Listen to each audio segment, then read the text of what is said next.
കോഴിക്കോട് മേത്ര ആശുപത്രിയിൽ via by തുല സമഗ്ര ആരോഗ്യ കേന്ദ്രം ആരംഭിച്ചു. മേത്ര കമ്മ്യൂണിറ്റി സെന്ററിൽ നടന്ന ചടങ്ങിൽ മേത്ര ആശുപത്രി ചെയർമാൻ ഫൈസൽ കൊട്ടിക്കോളൻ പദ്ധതിയുടെ ഉദ്ഘാടനം നിർവഹിച്ചു. കോഴിക്കോട് മേത്ര ആശുപത്രിയിൽ തുല ക്ലിനിക്കൽ വെൽനസ് സാങ്ച്വറിയുടെ വിയ ബൈ തുല എന്ന സമഗ്ര ആരോഗ്യ കേന്ദ്രത്തിന്റെ ലോഞ്ചിംഗ് നടന്നു. ലോകത്തിലെ ആദ്യത്തെ ക്ലിനിക്കൽ വെൽനസ് സങ്കേതമായ തുലായിൽ നിന്നും പ്രചോദനം ഉൾക്കൊണ്ട വിയ ആധുനിക വൈദ്യശാസ്ത്രവും പരമ്പരാഗത ചികിത്സാ രീതികളും ഒന്നിച്ചു ചേർത്ത് സമഗ്ര ആരോഗ്യ പരിചരണം നൽകുന്ന പുതിയ സംവിധാനമാണ്.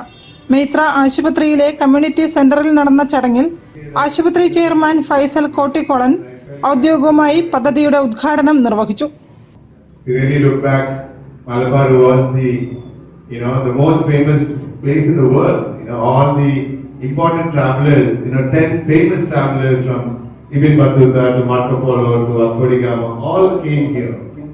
But we lost that charm, we all lost that science, and now I think it's time for us to bring it back up. So today, Via is started with Tula. So it's called Via by Tula. It's been a research for the last almost 5 years to 6 years. Chairman Faisal കോട്ടിക്കോളനും vice chairperson Shabana ഫൈസലും ചേർന്ന് വിയ card K Moidu, Khadeeja Moidu എന്നിവർക്ക് കൈമാറി. ആശുപത്രി CEO Nihaj Muhammad, doctor Vishnuraj Prakash, doctor S Radhakrishnan, doctor Urvashi Naithani, doctor Chandan, doctor Aina തുടങ്ങിയവർ ചടങ്ങിൽ പങ്കെടുത്തു. News bureau, Kozhikode.